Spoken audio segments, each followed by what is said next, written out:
مشتريات ليها وملهاش لازمه. هلوز، انا سناء وبشتغل ريزن ارت. الحاجات دي يا جماعه انا مجمعاهم من فتره من كذا مكان عشوائي، وجه في دماغي ان انا اجمعهم في كيس واعمل بيه فيديو. هبدا بالتقيل. هو بصراحه ايه ده وقع، لقيته. اوكي، انا هبدا معاكم بالتقيل لان حرفيا ده يا جماعه تفه بس غاليه قوي. المهم انا جبتها عشان فضولي مش اكتر. وايه هي بقى؟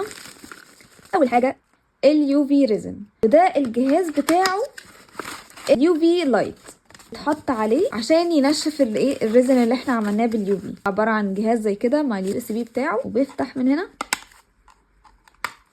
بيتحط يعني ده بيفتح عشان يتحط تحت الحاجه. يعني هتقولي لي ايه لازمتها اللي انت جبتيه يا سنه؟ يا جماعه اليو في ريزن ده اختراع تحفه حرفيا. تخيلوا انتوا بتستخدموا ريزن بينشف في 3 دقايق مش 24 ساعه او 48 ساعه. هكلمكم عنه بتفاصيل كتير قوي في فيديو جاي ان شاء الله، فاستنوه. جرب ده شغال ولا لا. ترى فتخيلوا يا جماعه التفه دي والجهاز بتاعه ده اتنين عاملين اكتر من 500 جنيه. نيكست، تاني حاجه طلعت معايا وهو مج. بصوا يا جماعه، انا اول ما شفت المج انا مش عامله حسابي اشتري مجات ولا اي حاجه، بس عجبني قوي يا جماعه. يعني انا بحب البينك وبحب القلوب، قلوب وبينك، او ماي جاد. ومج كمان يا لهوي، يعني تحفه بيرفكت، مفيش اي حاجه احلى من كده. عامه كان عامل تقريبا 100 جنيه وانا خدت عليه خصم عشان كان من ابن عمي. تاني حاجه بقى جبتها، هما ليهم لازمه وما لهمش لازمه. بصوا، انا اول ما شفت دول، هما دول بتوع مطبخ، يعني حرفيا محطوطين عليهم خضار وفاكهه. انا يا جماعه اول ما شفتهم دماغي بقى الكرييتيف راحت لحته تانية. تخيلوا ده انا هستخدمه في ايه؟ قلت دول هفتحهم واستخدمهم كمنظمات للدرج لان سعرهم حلو قوي. يعني تخيلوا دول كلهم ب 40 جنيه جنب بعض كده، شايفين؟ جنب بعض كده عشان احط فيهم المنظمات بتاعتي. ما علينا، لما استخدمها هبقى اقول لكم. دول كمان جبتهم من محل ابن عمي.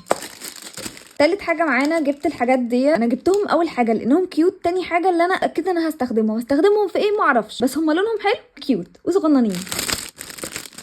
بصوا ازاي كيوت موت.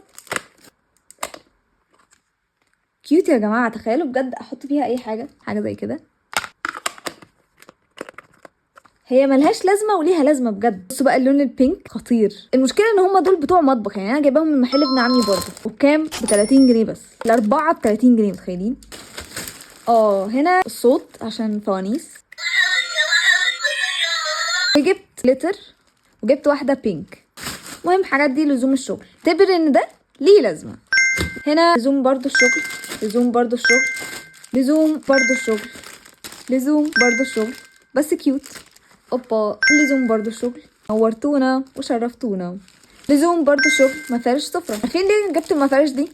عشان لون البينك مش اكتر. اخر حاجه معانا النهارده هما حاجتين انا عايزاهم من زمان قوي يا جماعه. في فيديوهات كتير قوي بتظهر لي على الكلي ده، بجد قلت ان انا لازم اول لما انزل اقوم جايباها، وفعلا جبتها. فيا مسهل والاقي وقت واعملهم، لان انا دايما بجيب حاجات وما بعملهاش. فهي ليها لازمه وملهاش لازمه بصراحه، لان هي مش اساسيات. ان شاء الله اعمل بيها اشكال حلوه. اخر حاجه ليها لازمه بصراحه، ملهاش لازمه. ليه بقى؟ لان ليها لازمه عشان اكتب بيها اساميكم يا جماعه في الكاردز بتاعتكم. واللون الفوشيا اللي هو اصلا اللون بتاع اللوجو بتاعي، فبيرفكت يا جماعه. مقنعه ولا مش مقنعه؟ هي ملهاش لازمه بس ليها لازمه بصراحه. عامه انا كده خلصت، واتمنى يكون الفيديو عجبكم. يا رب يكون الحاجات ليها لازمه ما تكونش ليها لازمه. ايه الهبل اللي انا بقوله ده؟ ويلا بينا نقول فزورتنا النهارده. بفكركم اني هفوز 6 اشخاص كل 5 ايام، واخترنا 2 وفاضل 4، وكل اللي عليكم تعملوا الشروط دي بس. فزورة النهارده بتقول: ايه هو الباب اللي محدش يقدر يفتحه؟